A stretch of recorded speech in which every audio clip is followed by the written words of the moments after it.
বিয়ে করতেছি ভরপুর আইসা খাওয়া যায়, যদিও জানি গিফট দিবি না, সমস্যা নাই। তোর বিয়েতে আমি গিফট আনবো, এত সৌভাগ্যবান তুই না। আমি জানি তো তুই আনবিও না।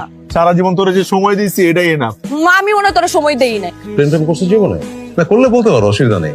না, কখনো ওইভাবে কারোর সাথে প্রেম হয়নি। প্রেম বলতে আমি শুধু আমার মাকেই বুঝি, আমার মার সাথে সব ভালোবাসা, মার সাথে সব।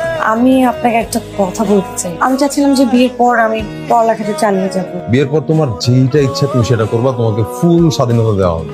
নীলা, আচ্ছা তোর বান্ধবী কয়জন? আমার তো বান্ধবী বন্ধু বলতে ওই মিলনই আছে, ওই আসবে, ওই আমার সাথে, ওই আমার অনেক ক্লোজ ফ্রেন্ড। হয়েছে, তুই দেখছিস তো আমাদের বাসায় আসে এই মহল্লারই ছেলে মিলন। মিলন চিনি তো আপা, খুব ভালো করেছি, কিন্তু আমি বান্ধবীদের কথা কইতেছিলাম। আরে মামা কি বলো, বন্ধু তো বন্ধুই, ছেলে আর মেয়ে কি? না, ছেলে বন্ধু আর মেয়ে বন্ধুর মধ্যে অনেক তফাৎ আছে। কেমন কথা বলা মামা, আমার একটা ছেলে ফ্রেন্ড আছে, সে আমার বিয়েতে আসতে পারবে না? আর যে ছেলের সাথে আমার বিয়ে ঠিক করছো, ওই ছেলের যদি একটা মেয়ে বান্ধবী থাকে, তাহলে কি আমি বলবো আমি যে বিয়ে করবো না, বিয়ে ভেঙে দিবো? ভাই এত বেশি কথা কথা, যা এখান থেকে। শোনো, আমার বিয়েতে আমার ফ্রেন্ড আসবে মানে আসবে, ও আসবে এবং পুরো আয়োজনটা ও করবে। ঠিক আছে, কিন্তু আপা এই কারণে যদি বিয়েটা ভাঙে, এরপরে আমি আর এসবের মধ্যে নেই। মেলা, আমার একটা অনুরোধ রাখবি, তুই মিলনের সাথে আর কোনো যোগাযোগ রাখিস না।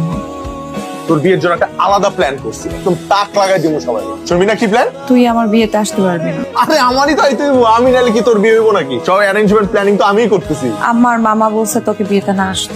সমস্যা নাই, বিয়েতে না এলাম, কিন্তু তোর বিয়ের পর কিন্তু তোর জামাইরে কবি যে তোর একটা ক্লোজ ফ্রেন্ড আছে, তোর বিয়েতে আইতে পারে না কারণ বিদেশ ছিল। এরপর একদিন রেস্টুরেন্টে বরপেট খাওয়া দিবি, সব ভুলে যাবো গা। মা বলছে বিয়ের আগে তোর সাথে যাতে দেখা না করি।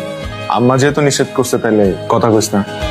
কি অবস্থা তোর? তুই ফোন দিস না কেন আমারে? কোনো খোঁজ নেস না? আচ্ছা বিয়ে হয় নাই তাতে এই অবস্থা, বিয়ে হলে যে তুই কি করবি আল্লাহ জানে। কিরে, কার সাথে কথা কস? নীলার সাথে কথা কই আম্মা। আমার ফোনই দেয় না, মানে কেমন হয়ে গেছে। দে তো বেমানটার একটা বকা দেই। এই আম্মা কথা কই ভাই, এই নে।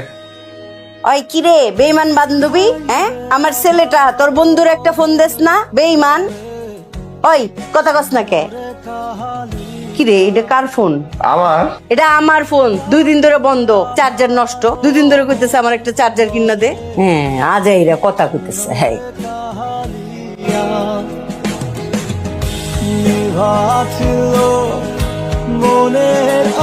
কিরে 3 দিন পরে বলে মিলার গায়ে হলুদ, কই দাওয়াত দিল না তো? সারা মহল্লার সবাই জানে, আমগো দাওয়াত কই?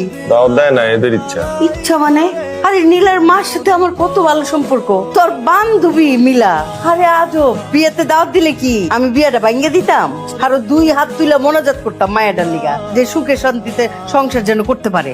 রাখো তো, এবার গায়ে লাগাও না, তুমি নিজের পোলার নিয়ে চিন্তা করো। খুব গায়ে লাগছে রে আমার, খুব গায়ে লাগছে। মানুষ, আয় রে, মানুষের সাথে ভালো সম্পর্ক রেখে লাভটা কি? হ্যাঁ